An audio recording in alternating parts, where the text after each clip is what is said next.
വിശുദ്ധ ലൂക്ക എഴുതിയ സുവിശേഷം അധ്യായം 13 വാക്യങ്ങൾ 22 മുതൽ 30 വരെ. ഇടുങ്ങിയ വാതിൽ. പട്ടണങ്ങളിലും ഗ്രാമങ്ങളിലും പഠിപ്പിച്ചുകൊണ്ട് അവൻ ജെറൂസലേമിലേക്ക് യാത്ര ചെയ്യുകയായിരുന്നു. ഒരുവൻ അവനോട് ചോദിച്ചു, കർത്താവേ, രക്ഷ പ്രാപിക്കുന്നവർ ചുരുക്കമാണോ? അവൻ അവരോട് പറഞ്ഞു, ഇടുങ്ങിയ വാതിലിലൂടെ പ്രവേശിക്കുവാൻ പരിശ്രമിക്കുവിൻ. ഞാൻ നിങ്ങളോട് പറയുന്നു, അനേകം പേർ പ്രവേശിക്കാൻ ശ്രമിക്കും, എന്നാൽ അവർക്ക് സാധിക്കുകയില്ല. വീട്ടുടമസ്ഥൻ എഴുന്നേറ്റ് വാതിലടച്ചു കഴിഞ്ഞാൽ പിന്നെ നിങ്ങൾ പുറത്തുനിന്ന്, കർത്താവേ, ഞങ്ങൾക്ക് തുറന്നു തരണമേ എന്ന് പറഞ്ഞ് വാതിൽക്കൽ മുട്ടാൻ തുടങ്ങും.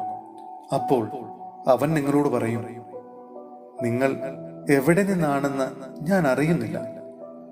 അപ്പോൾ നിങ്ങൾ പറയും, നിന്റെ സാന്നിധ്യത്തിൽ ഞങ്ങൾ ഭക്ഷിക്കുകയും പാനം ചെയ്യുകയും ഞങ്ങളുടെ തെരുവുകളിൽ നീ പഠിപ്പിക്കുകയും ചെയ്തിട്ടുണ്ട്.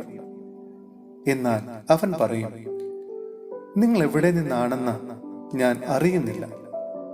അനീതി പ്രവർത്തിക്കുന്ന നിങ്ങൾ എന്നിൽ നിന്ന് അകന്നു പോകുവിൻ.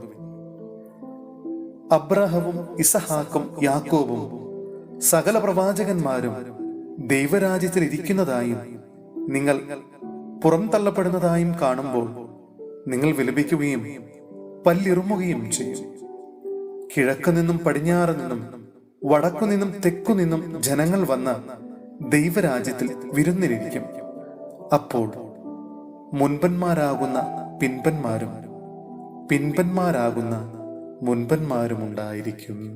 സഹോദരരെ, വിശുദ്ധ പൗലോസ്ലീഹ കൊരിന്ത്യോസിലെ സഭയ്ക്ക് എഴുതിയ 1-ാം ലേഖനം അധ്യായം 16 വാക്യങ്ങൾ 1 മുതൽ 14 വരെ.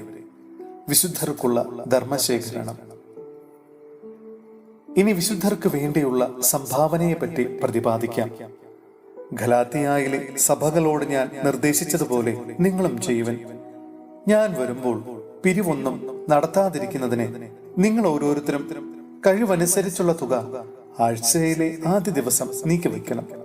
ഞാൻ വരുമ്പോൾ നിങ്ങളുടെ സംഭാവന കൊണ്ടുപോകുന്നതിനു വേണ്ടി നിങ്ങൾ അംഗീകരിക്കുന്ന വ്യക്തികളെ എഴുത്തുമായി ജെറൂസലേമിലേക്ക് അയച്ചുകൊള്ളാം. ഞാൻ കൂടെ പോകേണ്ട ആവശ്യമുണ്ടെങ്കിൽ അവർ എന്നോടൊപ്പം പോരട്ടെ. യാത്രയ്ക്കുള്ള ഒരുക്കങ്ങൾ. ഞാൻ മക്കെദോനിയയിൽ പോയിട്ട് നിങ്ങളെ സന്ദർശിക്കുന്നതാണ്. എനിക്ക് അവിടെ പോകേണ്ടതുണ്ട്. ഞാൻ നിങ്ങളുടെ കൂടെ കുറെ നാൾ, ഒരുപക്ഷെ ശീതകാലം മുഴുവൻ ചെലവഴിച്ചെന്ന് വരാം. തദവസരത്തിൽ എന്റെ തുടർന്നുള്ള എല്ലാ യാത്രകൾക്കും വേണ്ട സഹായം ചെയ്തു തരാൻ നിങ്ങൾക്ക് കഴിഞ്ഞേക്കും. നിങ്ങളെ തുടക്കത്തിൽ സന്ദർശിച്ചു പോരാൻ ഞാൻ ഇഷ്ടപ്പെടുന്നില്ല. കർത്താവ് അനുവദിക്കുമെങ്കിൽ കുറെ നാൾ നിങ്ങളോടൊത്ത് കഴിയാമെന്ന് ഞാൻ ആശിക്കുന്നു. പന്തക്കുസ്ത വരെ ഞാൻ എഫേസോസിൽ താമസിക്കും. ഫലപ്രദമായ പ്രവർത്തനത്തിലുള്ള ഒരു വലിയ വാതിൽ എനിക്ക് തുറന്നു കിട്ടിയിട്ടുണ്ട്. പ്രതിയോഗികളും വളരെയാണ്. തിമോത്തിയോസ് നിങ്ങളുടെ അടുത്ത് വരുമ്പോൾ നിങ്ങളുടെ ഇടയിൽ നിർഭയനായി കഴിയാൻ അവന് സാഹചര്യങ്ങൾ ഉണ്ടാക്കി കൊടുക്കണം. അവനും എന്നെപ്പോലെ കർത്താവിന്റെ ജോലിയിൽ വ്യാപൃതനാണല്ലോ.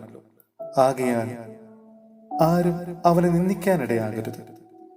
എന്റെ അടുത്ത് വേഗം മടങ്ങി വരേണ്ടതിനെ സമാധാനത്തിൽ അവനെ യാത്രയാക്കണം. സഹോദരരോടൊപ്പം അവനെ ഞാൻ പ്രതീക്ഷിക്കുന്നു.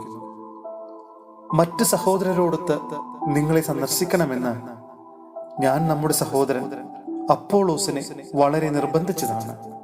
എന്നാൽ ഈ അവസരത്തിൽ നിങ്ങളുടെ അടുത്ത് വരാൻ അവനെ ഒട്ടും മനസ്സിലായിരുന്നു.